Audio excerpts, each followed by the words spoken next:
Miércoles 13 de abril de 2022, soy Paloma Barreto, bienvenidos a esta nueva edición de JN Noticias. Comenzamos de inmediato con nuestros principales titulares. Más del 90% de expedientes generados en las elecciones regionales y municipales 2022 son por publicidad estatal. Organizaciones políticas deben registrar miembros de mesa para las elecciones internas.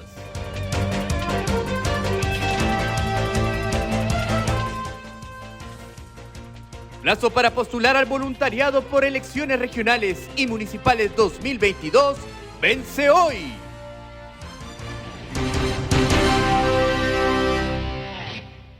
El último reporte de la Central de Operaciones del proceso electoral del JNE muestra que más del 90% de expedientes generados son sobre publicidad estatal. Veamos los detalles. La Central de Operaciones del proceso electoral del JNE informó que más del 90% de expedientes jurisdiccionales tramitados en lo que va del proceso de estas elecciones son sobre publicidad estatal. Hasta la fecha se han generado 1.809 expedientes jurisdiccionales. De ellos, 1.655 son por publicidad estatal, que corresponde a las entidades de nivel nacional, regional y local, así como a los organismos gubernamentales autónomos. Le siguen 128 expedientes de propaganda electoral, 19 de encuestas electorales y 7 sobre neutralidad. En relación a su estado, 961 expedientes fueron resueltos por los órganos competentes, es decir, más del 50%, mientras que otros 650 están en trámite. Asimismo, 179 expedientes se encuentran listos para el pronunciamiento y solo existen 19 como registrado, evidenciando que existe una atención oportuna de documentos generados. Asimismo, la materia de inicio de procedimiento sancionador tras el informe de fiscalización representa el 32.95% de los expedientes. Esto responde a la labor de fiscalización respecto de las presuntas infracciones a las normas que regulan la propaganda electoral, publicidad estatal y neutralidad. Cabe destacar que el reporte de la COPE recuerda que, según la normativa, la Dirección Central de Gestión Institucional del JNE es competente en materia de propaganda electoral, publicidad estatal y neutralidad en periodo electoral como primera instancia, en tanto no se hayan instalado los jurados electorales especiales. Ya todo va quedando listo para las elecciones internas del 15 y 22 de mayo. Más de 5.000 mesas de sufragio serán instaladas en todo el país. Comprometidos con brindar un mejor servicio, la Oficina Nacional de Procesos Electorales habilitará para las elecciones internas de este año un total de 5.444 mesas de sufragio. El día de la jornada electoral, la OMPE colocará señalizaciones de manera que las personas puedan ubicar de forma rápida su mesa de votación. Además, habrá personal que los oriente y acompañe en todo momento, cumpliendo estrictamente con los protocolos de seguridad y prevención contra la COVID-19. Cabe resaltar que se considera un mínimo de 25 afiliados y afiliadas para la conformación de una mesa de sufragio y no 300 como ocurre en otros procesos electorales. En aquellas zonas donde no se alcance el mínimo de personas, se habilitará una mesa en la provincia inmediata contigua para completar los 25 electores. Y las organizaciones políticas que participarán en las elecciones internas deben registrar a sus miembros de mesa hasta el 18 de abril. Las organizaciones políticas deberán registrar a sus 3 miembros de mesa titulares y sus 3 suplentes, respectivamente, por cada mesa de sufragio que instalen para las elecciones internas del 15 de mayo de 2022, según reafirmó la Oficina Nacional de Procesos Electorales. Esta información debe ser registrada en el aplicativo Registro de Elecciones Internas desde el martes 12 hasta el lunes 18 de abril de 2022 incluido. Los 3 miembros de mesa titulares y suplentes deberán ser designados en base al padrón de afiliados aprobado por el Jurado Nacional de Elecciones. La OMPE recuerda que el presidente o la presidenta del órgano electoral central es responsable de la intangibilidad, seguridad y uso de la información, la misma que debe ser utilizada única y exclusivamente para fines electorales. La conformación final de los miembros de mesa deberá ser publicada en los locales partidarios y los portales electrónicos de las organizaciones políticas, así como en el portal electrónico institucional de la OMPE. La institución electoral prevé 5.444 mesas de sufragio para las elecciones internas del 15 de mayo. Y mediante un informe, la Defensoría del Pueblo indica que aún existen brechas para reducir respecto a las oportunidades de las postulaciones femeninas frente a las masculinas en las campañas electorales. El informe de la Defensoría del Pueblo, Impacto de la Paridad y Alternancia en las Elecciones Generales 2021 y Desafíos Pendientes, advierte que las mujeres tienen más dificultades en sus candidaturas en los procesos de elección popular. Marcela Paliza, comisionada adjunta para los derechos de la mujer de la Defensoría del Pueblo, indica que las limitaciones en la participación política se dan principalmente en 3 ejes: situación económica de las mujeres, costo de una campaña y origen del financiamiento.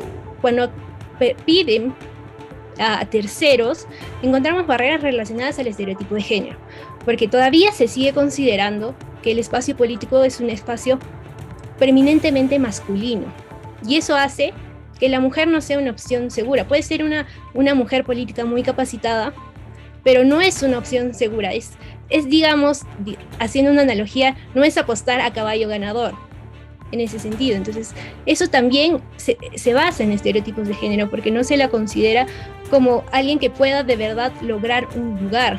Aparte de este estereotipo de género, también tenemos que las mujeres todavía, a comparación de los hombres, sobre todo ahora que han subido la cuota de género de 30% a la paridad, muchas de estas mujeres son nuevas en este espacio político.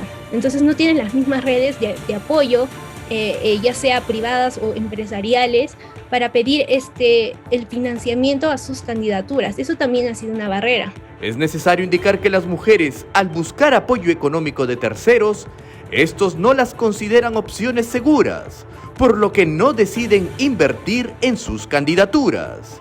En cuanto al financiamiento público, las organizaciones políticas prefieren apoyar en mayor proporción a los postulantes masculinos. Por otro lado, les contamos que el RENIEC entregó al Jurado Nacional de Elecciones y a la OMPE la primera relación de ciudadanos incluidos en el padrón electoral de las elecciones regionales y municipales 2022, cuyas defunciones fueron inscritas en RENIEC después del 2 de octubre del 2021, fecha cierre del padrón electoral. El RENIEC entregó primera lista de más de 17.000 votantes fallecidos después de la aprobación del padrón. Este reporte mensual busca identificar en el padrón electoral a los votantes hábiles que perecieron con posterioridad a la aprobación del mismo. Este primer reporte de defunciones registradas en RENIEC posterior al cierre del padrón se da en cumplimiento de la Ley 31.357, la misma que modificó la Ley 26.859, la Ley Orgánica de Elecciones, y la Ley 28.094, la Ley de Organizaciones Políticas, la misma que en su 15ª disposición transitoria indica que, luego de la aprobación del padrón electoral, el RENIEC deberá remitir mensualmente a la OMPE la relación de fallecidos inscritos en RENIEC después de aprobado el padrón, a fin de que la OMPE adopte las medidas necesarias de acuerdo a su competencia.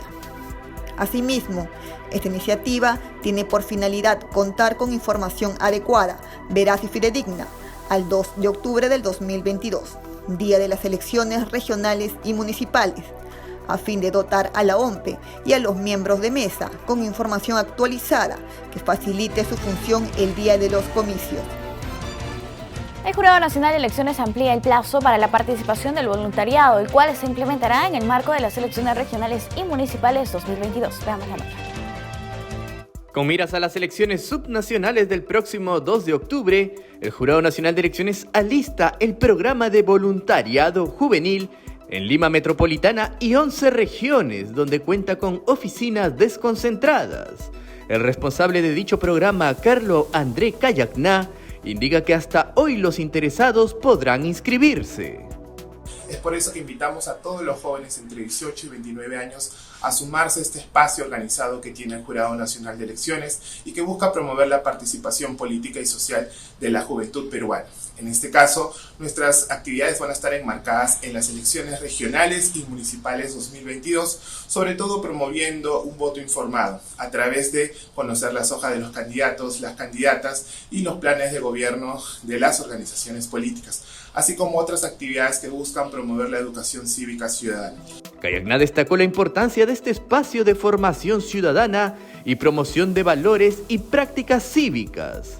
Los invitamos a revisar las redes sociales del Jurado Nacional de Elecciones, especialmente el Facebook, a través del cual van a poder encontrar el enlace de inscripción y van a poder también encontrar la ficha donde van a poder completar sus datos y postular en este proceso. Muchas gracias y los invitamos a participar. Se precisa que las actividades del voluntariado se desarrollarán entre los meses de mayo y diciembre de 2022. El punto focal de Lima Metropolitana de la Oficina Nacional de Procesos Electorales informó que este 30 de abril inicia las jornadas de capacitación para los actores electorales de los comicios internos.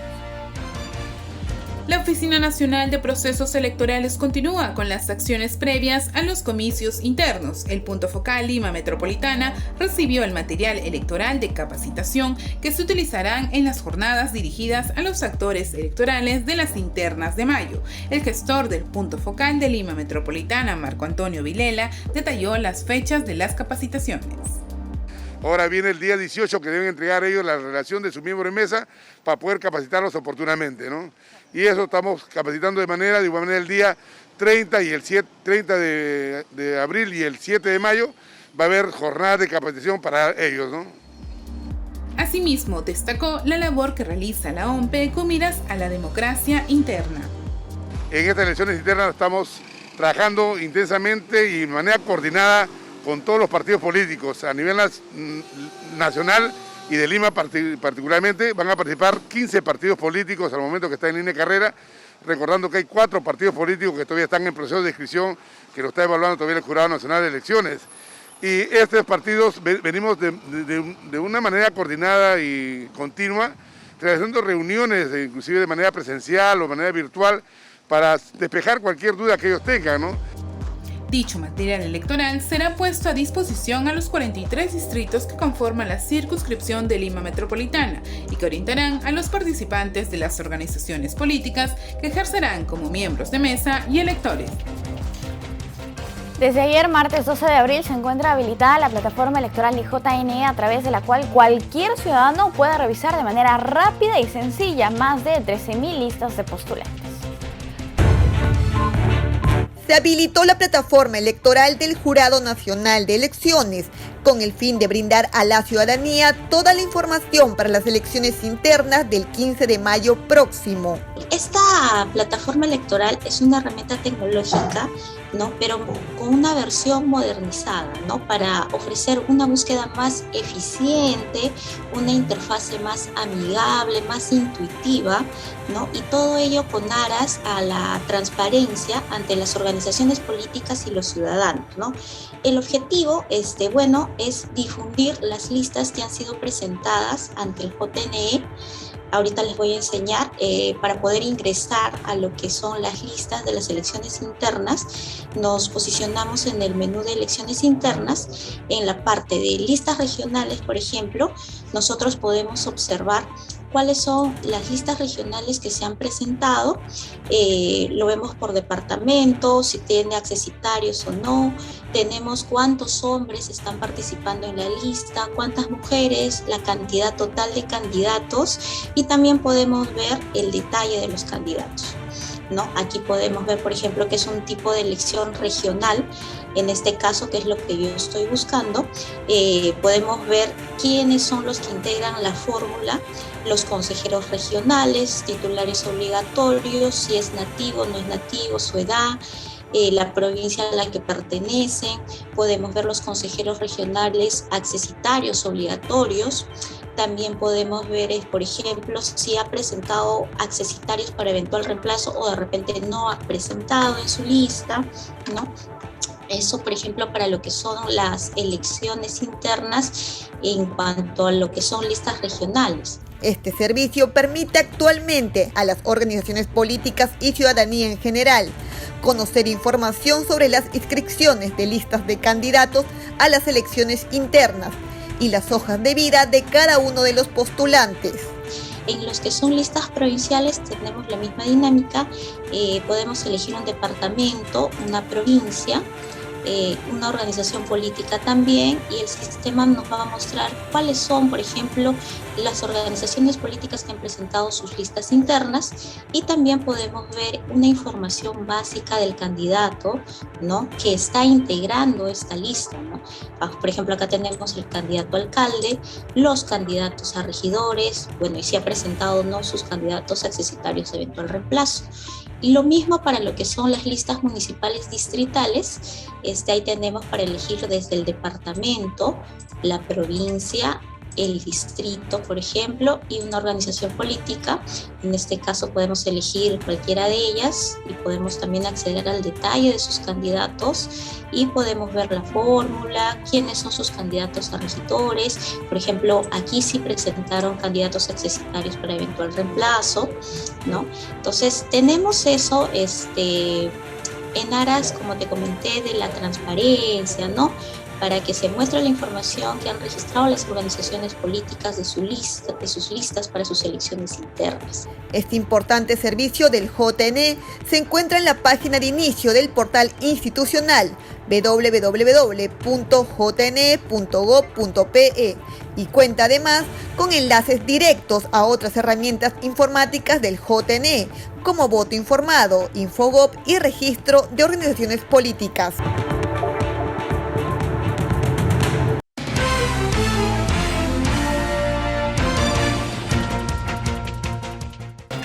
El 5 de abril, el Congreso de la República ha publicado la norma que dispuso que el Jurado Nacional de Elecciones recepcione los padrones de afiliados que fueron devueltos a las organizaciones políticas. Para más detalles sobre esta información, vamos a conversar con el doctor Alonso Encarnación. Él es abogado de la Secretaría General del Jurado Nacional de Elecciones. Doctor, ¿cómo está?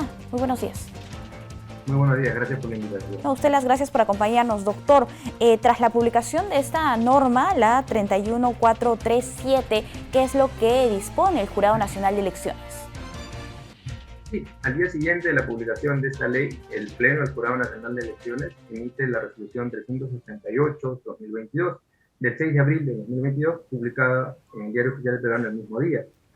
Lo que establece esta resolución, en cumplimiento del mandato exigido por la ley 31437, es que las organizaciones políticas a las que les fue devuelto inicialmente el padrón de afiliados presentados hasta el 5 de enero de 2022 puedan reingresarlos, puedan volver a presentarlos para efectos de que, para efectos de, primero, dar cumplimiento a esta ley y segundo, salvaguardar el derecho de participación política de aquellos candidatos que requieren ser afiliados en el marco de las afiliados a una organización política en el marco de las elecciones regionales y municipales que se van a llevar a cabo en este año.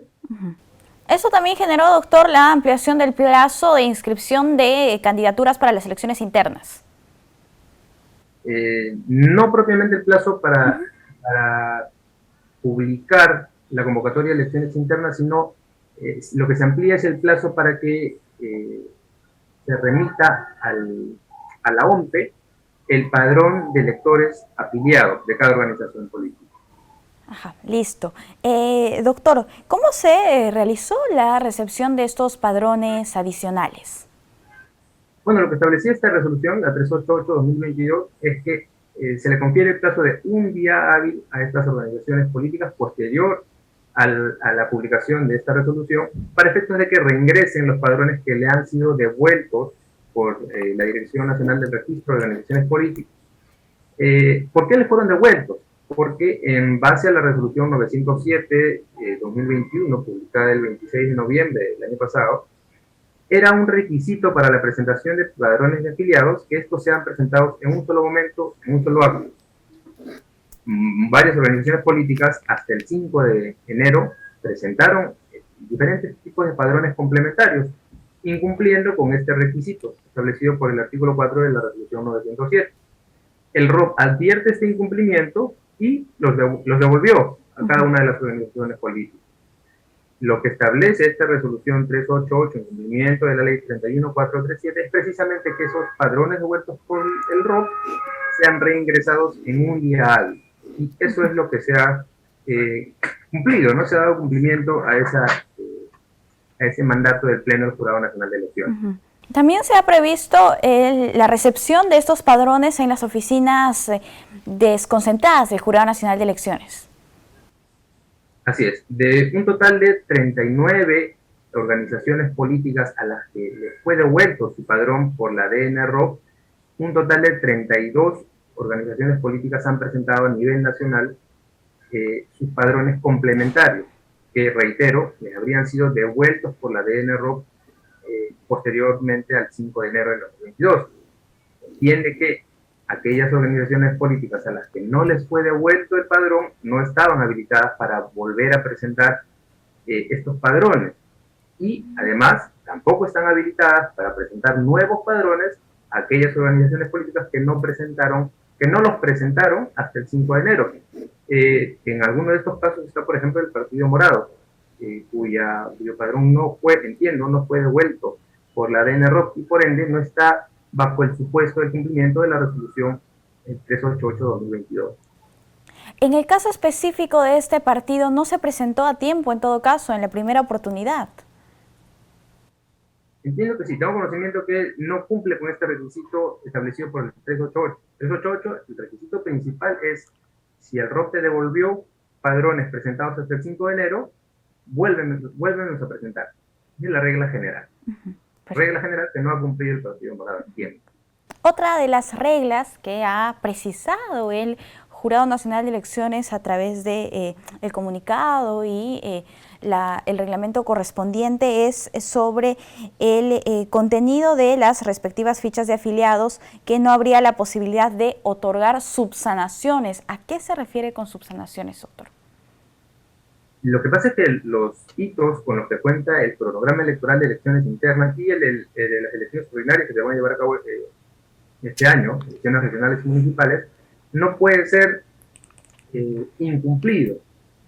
En ese sentido, tenemos un plazo para que el Jurado Nacional de Elecciones remita el padrón de electores afiliados, tenemos un plazo para que a la OMPE, tenemos un plazo para que la OMPE pueda llevar a cabo las elecciones internas o ejecutar las elecciones internas, dirigir las elecciones internas de cada organización política a nivel nacional.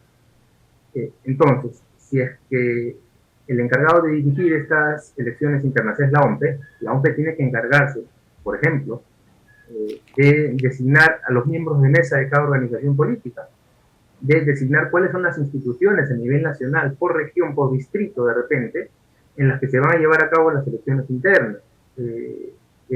Por ejemplo, ejecutar medidas para coordinar con el Ministerio del Interior, el uso de repente de las Fuerzas Armadas, ¿no? El apoyo de las Fuerzas Armadas, fuerzas policiales para efectos de llevar a cabo estas elecciones internas. Todo ello demanda un tiempo a la OMP. Claro. Es por ello que hay un hito para que el Jurado Nacional de Elecciones remita estos padrones de electores afiliados a la OMP. Hito que, si llevamos cumplimiento expreso de la 31437, no podría cumplirse. Entonces, ¿qué es lo que hace el Jurado Nacional de Elecciones con esta resolución 388-2022? Es que voy a conferir solamente un día hábil y organización política que te devolví previamente los padrones de afiliados para que me los vuelvas a presentar. Solamente un día hábil, y luego de ese día hábil, reitero, 32 organizaciones políticas de las 39 habilitadas para ello fueron las que cumplieron con esta presentación.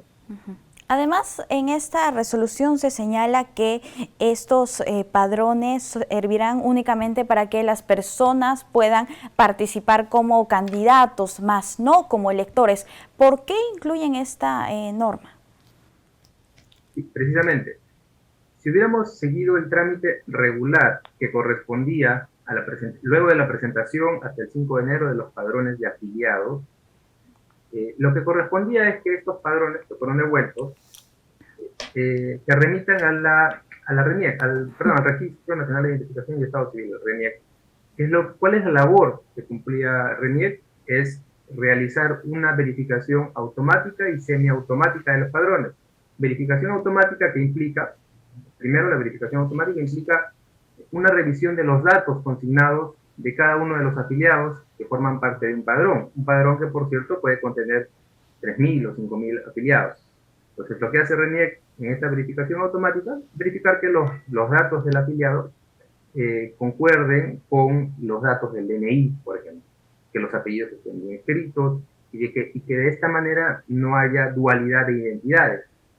Por otro lado, el RENIEC también efectúa una verificación semiautomática que implica verificar que la ficha de afiliado presentada por la organización política contenga la firma y huella dactilar del afiliado y que ésta corresponda a la firma y huella dactilar que se consigna en el DNI de cada persona. De esta manera lo que evitamos son suplantaciones de identidades, ¿no? Claro. Entonces, si es que no se ha cumplido en esta ocasión con estos padrones que están reingresando, el Jurado Nacional de Elecciones no podría asumir, tampoco presumir, una responsabilidad de interpretar que todas las fichas de afiliados son correctas, concuerdan con el número de DNI, concuerdan con los datos consignados ante RENIEC, y tampoco podría presumir que no hay suplantaciones de identidad, porque esa labor técnica, pericial, específica, corresponde a RENIEC.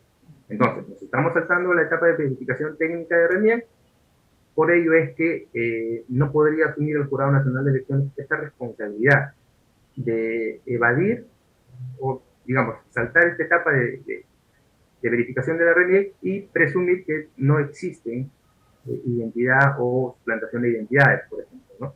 Claro, ahora se entiende. El lunes 11 se cerró ya el plazo para la inscripción de las candidaturas. En este momento ya se pueden apreciar cuáles son las precandidaturas que se tienen para las elecciones internas. Así es.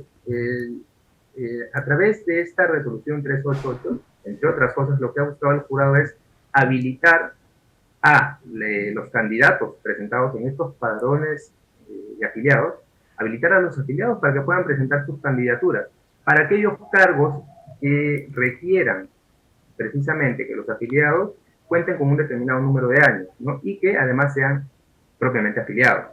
Entonces, lo que ha buscado esta resolución 388 es, voy a permitir que los afiliados que deseen participar como candidatos puedan inscribirse en el Declara Interna. Esta inscripción, cabe precisar, estaba a cargo del presidente de cada órgano electoral central de las organizaciones políticas que han convocado elecciones internas. Perfecto. Y ahora también ya se tiene la lista, la relación de estas precandidaturas en la plataforma electoral y todos pueden tener acceso a la misma. Doctor, muchísimas gracias. Gracias por acompañarnos. Gracias a usted, buenos días. Hasta una próxima oportunidad. Nosotros hacemos una pausa. Volvemos.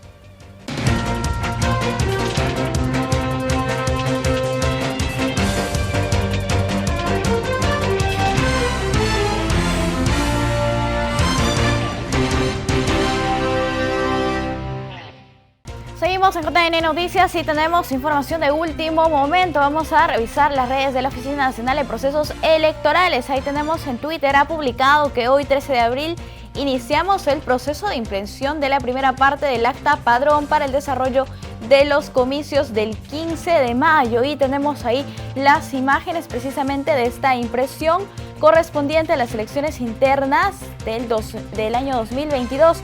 En total, indican, se imprimirán 5.444 actas y en la imagen veíamos la participación de los fiscalizadores del Jurado Nacional de Elecciones, porque recordemos que una de las funciones principales del máximo ente electoral es fiscalizar cada uno de los hitos de los procesos que corresponden a las elecciones en el marco de las elecciones regionales y municipales 2022, y también habían anunciado que van a imprimir estas 5.444 actas porque, como ya les habíamos comentado también, se van a instalar esta cantidad de mesas de sufragio en todo el país. Vamos a cambiar el ángulo de la información para contarles que el Seminario Descentralizado Buen Gobierno Regional y Local tiene más de 1.000 inscritos. A la fecha, la Escuela Electoral y de Gobernabilidad señala que el propósito de este espacio es llevar adelante gestiones exitosas.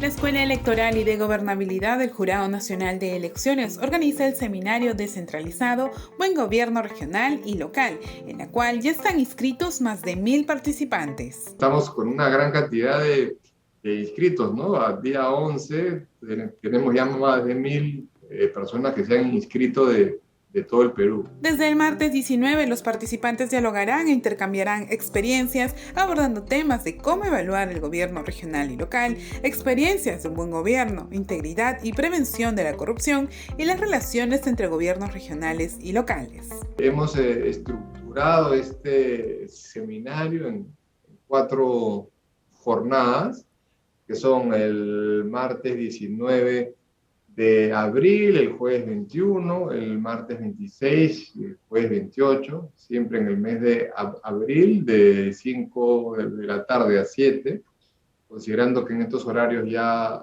los funcionarios, la mayoría de ellos han terminado sus tareas.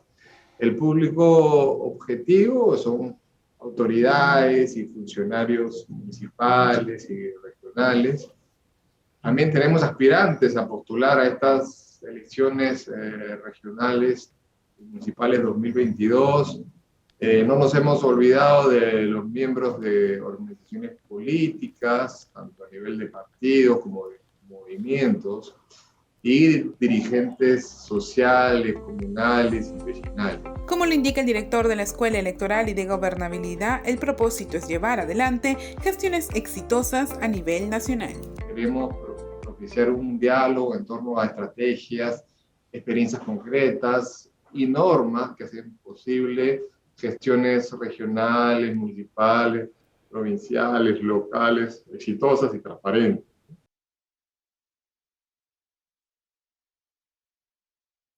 El Jurado Nacional de Elecciones informa a la ciudadanía los procedimientos de referéndum y señala que no se permite la convocatoria directa sin pasar por el Congreso.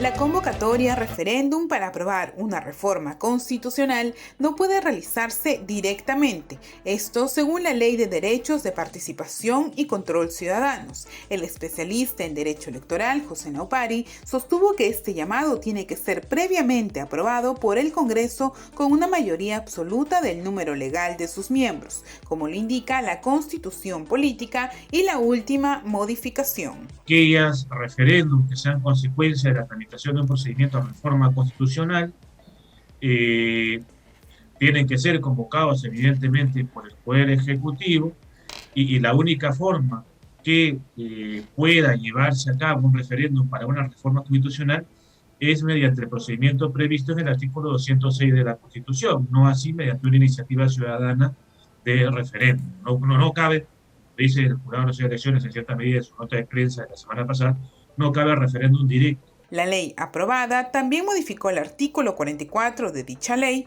disponiendo que la convocatoria a referéndum corresponde efectuarla a la autoridad electoral, es decir, al Jurado Nacional de Elecciones, pero que cuando se trate de una reforma constitucional, esta la hará el presidente de la República, es decir, el Poder Ejecutivo, por disposición del Congreso. Cabe precisar que la posición del Jurado Nacional de Elecciones es que la convocatoria a todo referéndum, incluyendo el de reforma constitucional, debe seguir siendo potestad del máximo ente electoral por tener la capacidad técnica. Esta postura se reafirmó previa a la aprobación de la última modificatoria de la Ley 31399. También les contamos que con éxito se viene desarrollando el programa de inducción a la investigación electoral organizado por la Escuela Electoral y de Gobernabilidad del JNE. Esta vez tiene la participación de exponentes internacionales. El programa inició el 5 de abril y concluirá el 28 de junio. La Escuela Electoral y de Gobernabilidad del JNE viene desarrollando con éxito el programa de inducción a la investigación electoral edición 2022. Se trata de una actividad que abarca el desarrollo de 9 talleres que buscan potenciar las competencias de estudiantes universitarios del último año y egresados interesados en desarrollar investigaciones en materia electoral. El objetivo es fortalecer las competencias de los participantes en metodología de la investigación aplicada al estudio del fenómeno electoral, para que sean capaces de generar nuevos conocimientos y materializar lo aprendido en un producto de investigación. Algunos de los temas que se verán en este programa serán manifestaciones de la realidad electoral y su estudio multidisciplinario, líneas de investigación, la investigación y sus etapas, tipos de investigación y principales productos, la planificación de la investigación, entre otros temas. Cabe resaltar que dicho programa se inició el 5 de abril y concluirá el 28 de junio. De Salud nos presenta enseguida las informaciones más relevantes de su sector. Esta semana en eSalud. eSalud conformó un grupo de trabajo para darle viabilidad a un plan de inversiones en la región La Libertad, que incluye la construcción de un nuevo hospital Víctor Lasarte Echegaray con una inversión de más de 500 millones de soles, así como la construcción de establecimientos de salud en los distritos de Florencia de Mora, Chocope y Laredo. Luego de casi 3 meses de haber recibido un nuevo corazón gracias a la familia de un donante y a la gran labor del equipo multidisciplinario del Instituto Nacional Cardiovascular INCOR, Enoc Aguirre Uceda, un niño de 7 años, fue dado de alta. Podrá volver a estudiar y cumplir su sueño de conocer el mar. Personal de enfermería de la red Rebagliati de eSalud aplicó cerca de 6.000 vacunas contra la COVID-19, hepatitis B, VPH, virus del papiloma humano, tétano, neumococo y difteria. La jornada se desarrolló casa por casa en mercados y parques públicos en Surquillo, Pachacamac, Manchay, San Borja, La Molina, Mala, Ate, San Isidro, Lurín, Surco y San Juan de Miraflores. eSalud participó este fin de semana del vacunatón contra la COVID-19 durante 36 horas seguidas con 4 centros de vacunación ubicados en Playa Miller, San Isidro, Plaza Norte y Aljovín. Y el Seguro Social de Salud salvó la vida de Jorge Nacipaima, quien se contagió de COVID-19 y que fue internado en la unidad de cuidados intensivos del Hospital Almenara por 21 días. Su condición de paciente trasplantado de riñón lo hizo vulnerable a pesar de tener 3 dosis de la vacuna. El asegurado de 43 años volvió a la vida gracias a la atención oportuna de los médicos de eSalud. Y recuerda que seguimos trabajando para brindarte la atención que mereces. Siempre con el pueblo. Gobierno del Perú. El Seguro Integral de Salud nos comparte su microinformativo SIS a tu servicio. Gracias por el pase. Bienvenidos a esta nueva edición del microinformativo SIS a tu servicio. 839 asegurados que requerían atención médica inmediata debido a su grave estado de salud fueron trasladados hacia establecimientos de mayor capacidad resolutiva gracias a los traslados aéreos de emergencia que financia el SIS en convenio con el Ministerio de Salud, la Fuerza Aérea del Perú y el Servicio de Atención Móvil de Urgencia, SAMU. Los detalles en la siguiente nota. 653 traslados aéreos de emergencia financió el SIS, logrando que 839 asegurados en estado crítico reciban atención inmediata en un establecimiento de salud especializado, según la situación médica del paciente. Los vuelos aeromédicos se iniciaron en el 2018 gracias al convenio de cooperación interinstitucional entre el Seguro Integral de Salud, el Ministerio de Salud, la Fuerza Aérea del Perú y el Servicio de Atención Móvil de Urgencia, SAMU. Este 2022, el SIS financió 65 vuelos aéreos de emergencia, trasladando 84 pacientes asegurados SIS desde hospitales de las regiones a establecimientos de mayor capacidad resolutiva. A la fecha, el SIS transfirió 17.370.433 soles para financiar los traslados aéreos de emergencia. Los pobladores beneficiados con este convenio son en su mayoría bebés recién nacidos y menores de 5 años, llegando a ser trasladados más de 400 niños desde el inicio del convenio. Otro de los grupos priorizados son las mujeres gestantes. Piura, San Martín, Lambayeque, Ucayali y Cuzco son las regiones con la mayor cantidad de traslados. Recuerda cumplir las medidas preventivas para evitar los contagios por la COVID-19. Muchas gracias por tu atención. Nos vemos en nuestra próxima edición del microinformativo CIS a tu servicio. Veamos ahora las principales actividades y servicios de OCIPTEL en todo el país.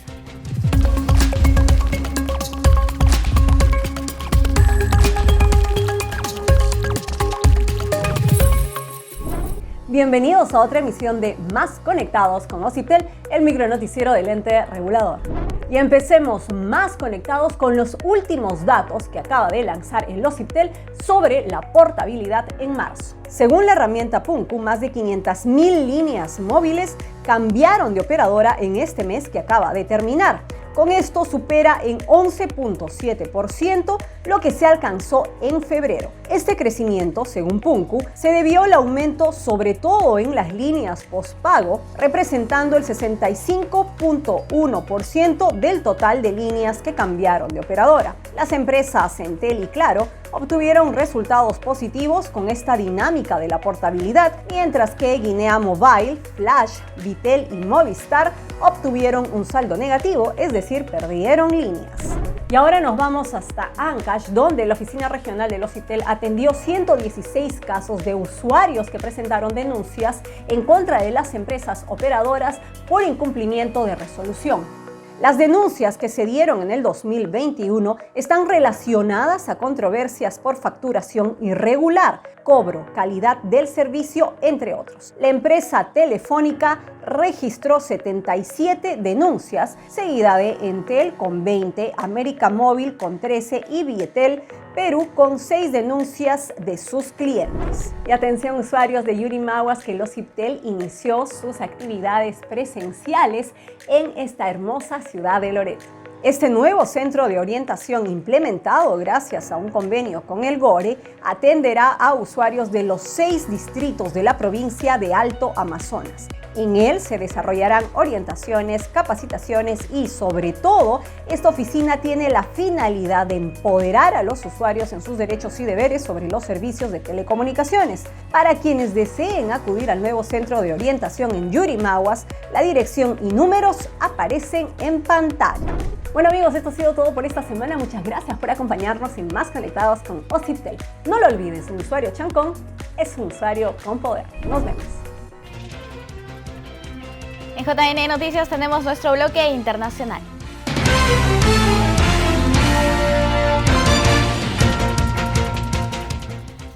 La misión de observación de la OEA, que participó en el proceso de revocación del mandato presidencial de México, informa que la jornada de votación se celebró de forma pacífica y cumplió con los estándares democráticos. La misión de observación de la OEA destaca que la jornada de votación sobre el proceso de revocación de mandato presidencial se celebró de forma pacífica y felicitó al Instituto Nacional Electoral de México por el trabajo que significó y los desafíos que debió enfrentar. Asimismo, resaltó el compromiso cívico de los miles de ciudadanos que fungieron como miembros de casilla el día domingo. Es importante mencionar que la misión estuvo integrada por 14 especialistas de 8 nacionalidades. Se observó la organización electoral, el uso de la tecnología y seguridad informática, el sistema de justicia electoral, el voto en el exterior, el acceso a la información y la libertad de expresión, así como elementos específicos del mecanismo de democracia directa. De acuerdo con la legislación mexicana, la revocación de mandato es un instrumento de participación, el cual puede ser solicitado por los ciudadanos y sirve para determinar la conclusión anticipada de un representante popular, cuando éste perdió la confianza de la población.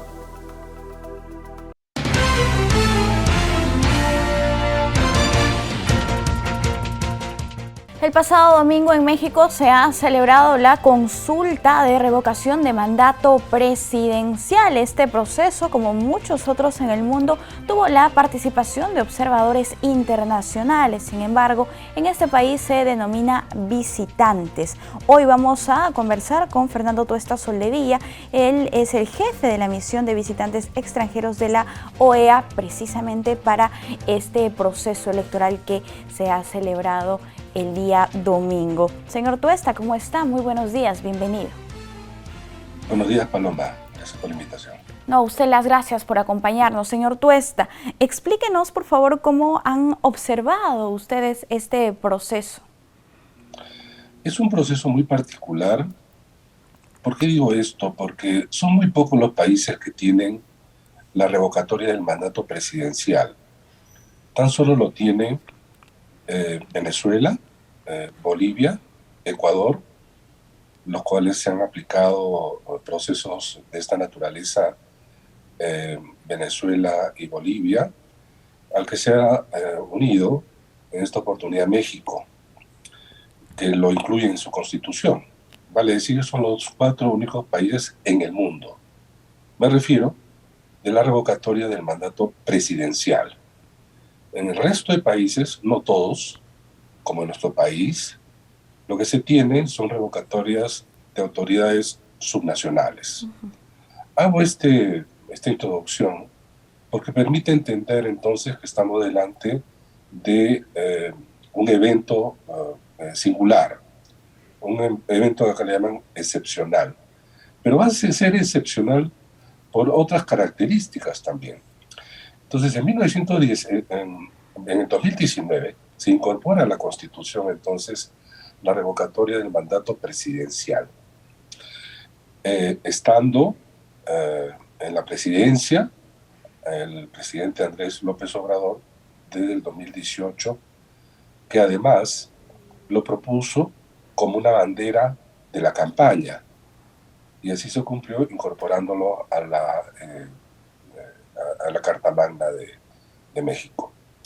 Entonces, luego de una serie de sucesos, el día domingo, se realizó esta jornada electoral, repito, muy particular, sin muchos contratiempos. Siempre hay, con toda elección, imaginarás, donde se convoca tanta gente, situaciones muy aisladas, pero que no constituyen, digamos, nada que no fuera más allá de lo corriente, ¿no? Vale decir entonces hubo una elección pacífica, una elección bien organizada, en donde el INE, más o menos como la OMP en Perú, el Instituto Nacional Electoral, se encargó pues de organizar este proceso. ¿Y cómo ha sido la labor de la misión de visitantes, en este caso de la OEA? Cierto, en tu introducción has señalado con certeza que en general se llama misiones de observación. La OEA, en su departamento de observación, que lo tiene hace muchos años, además que cumple 60 años de misiones de observación en América, va a los países cuando estos lo requieren. No es que va porque lo decide la OEA. Y tienen un equipo profesional, técnico, que trabaja estos temas. Y nombran a un jefe de misión que generalmente suelen ser políticos, expresidentes, excancilleres, políticos de relevancia de distintos países de América. En pocas oportunidades, realmente muy pocas, encabezan estas misiones perfiles del corte mío, ¿no? A quien considera un experto en tema electoral y que me han conferido la Secretaría General de la OEA justamente encabezar esta misión para este particular proceso de revocatoria de mandato presidencial. La misión estuvo conformada por 15 personas de 8 nacionalidades y estuvimos viendo el proceso, observándolo, además y eso es muy importante, relacionándonos con todos los actores políticos, autoridades, etcétera, recogiendo opiniones, documentación e información para producir lo que hemos entregado el día de ayer, que es el informe preliminar de la observación. Acá se llama, en México, simplemente invitados extranjeros, o sea, por eso la denominación es misión de visitantes extranjeros. Pero en términos estrictamente prácticos hacemos exactamente lo mismo. Claro. Y en un tiempo vamos a presentar el informe final. Como ocurrió hace poco, recordarás tú, que ya la OEA entregó el informe final de las elecciones del año pasado, ¿no? Pero inicialmente, cuando se terminó la misión, entregó un informe preliminar, que son las grandes líneas, ¿no?, de lo que se ha observado, que es lo que hemos hecho también nosotros en esta oportunidad. Claro, nosotros hemos tenido acceso a este informe y hemos podido observar algunos aspectos que nos gustaría tocar a continuación, ¿no? Uno de ellos es respecto a algunas infracciones que habrían sido cometidas por altos funcionarios públicos durante estas elecciones. Ya, sí. Si me permites, quisiera, sin embargo, para poner en contexto y se entienda esto último, lo siguiente. La revocatoria es un mecanismo de democracia directa, que no, repito, no lo tienen en todos los países, que nace de aquellas personas que están descontentas con una autoridad, ¿no es cierto? Y entonces hay algunas reglas. Acá en México, para que tú solicites revocar al presidente de la República, requieres entregar 3% de firmas de adherentes para que se realice la revocatoria. Este es un porcentaje muy bajo, dicho sea de paso en términos comparativos. En el Perú, para revocar a un alcalde, requieres el 25%. Y en todos los países es igual. Es muy alto, porque así nomás tú no puedes estar revocando con una autoridad, ¿no? Pero acá resulta lo segundo curioso que también está en el informe, que es lo siguiente. Resulta que quienes han tenido el mayor entusiasmo para que este evento se realice no son los opositores al presidente, sino son los que están a favor del presidente. Porque además la ley de desarrollo, porque en el nivel constitucional está la revocatoria, pero la ley de desarrollo incorpora una figura que ha sido cuestionada y ha sido producto del debate acá, que es la ratificación. Entonces, quienes presentaron firmas fueron curiosamente los que estaban a favor del presidente, porque querían que se realice este evento sabiendo de que el presidente iba a ganar y entonces tener una legitimidad. Algunos de los promotores decían que en realidad eso era también un ejercicio de educación cívica. Pero esto ha traído evidentemente consecuencias, porque los opositores al presidente, un presidente que tiene una alta aprobación, estamos hablando de un presidente que tiene 65% de aprobación, no hay lugar en términos comparados en América Latina que ante una autoridad con una alta aprobación se produce el intento de revocar. Por eso te hablo de las particularidades. Entonces, ocurre que entonces se activa la revocatoria, se coloca la fecha y entonces quienes están más entusiastas en que se realice el evento son los que están a favor del presidente en una revocatoria, ¿no? En otros términos, en realidad se comenzó a configurar la idea de que de lo que se trataba era de ratificarlo. Pero acá hay dos problemas que hemos observado. Lo primero es que por la propia ley ningún actor político ni partido podía hacer campaña ni a favor ni en contra. Entonces, lo que defendían al presidente y que querían que la gente vaya a votar no podían hacer campaña, ni tampoco los servidores públicos, repito, gobernadores políticos y autoridades. Entonces han habido una serie de denuncias que hemos tomado conocimiento que estas autoridades infringían la ley. El único problema es que la ley no señala que ante una infracción hay una penalidad. Y eso es una de las cosas que hemos observado, ¿no? Pero acá viene el otro tema. ¿Quién podía sí hacer campaña? El INE tenía que encargarse de informar a la ciudadanía, ¿no?, sobre cuándo votar, cómo votar. Pero los ciudadanos no partidarios también tenían la posibilidad de hacer propaganda. Señor Tuesta, también nos gustaría consultar respecto a los ataques a los órganos electorales, que parece una constante en diferentes partes del mundo en el contexto de estos comicios. En el evento de revocatoria lo que hemos observado es que efectivamente había un enfrentamiento sobre diferentes aspectos entre el gobierno y el INE, el organismo electoral. Hubo controversias de diversa naturaleza sobre presupuesto, interpretaciones de la ley, pero había una campaña muy fuerte, efectivamente, contra el INE, y encontramos esto muy preocupante porque el INE es uno de los organismos más prestigiosos en México y en América Latina.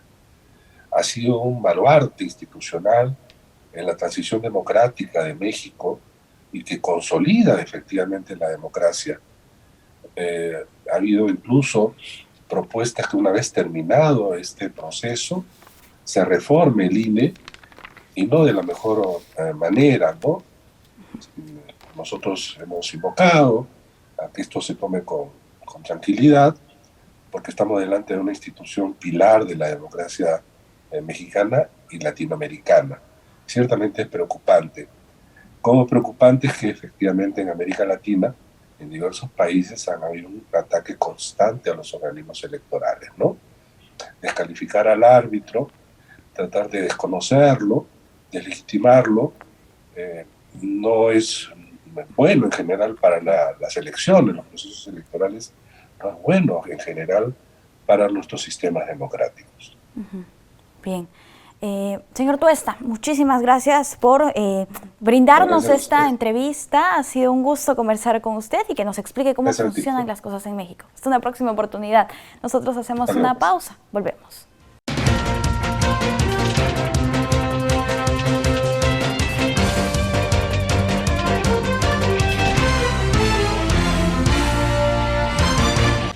Amigos, muchas gracias por acompañarnos. No tenemos tiempo para más. Que tengan un lindo fin de Semana Santa, por supuesto en familia. Para más información electoral, sintonice el canal 516 de Movistar TV, las redes de JNTV y la señal de nuestros 24 canales aliados. Los dejamos ahora con imágenes de Puno. Permiso.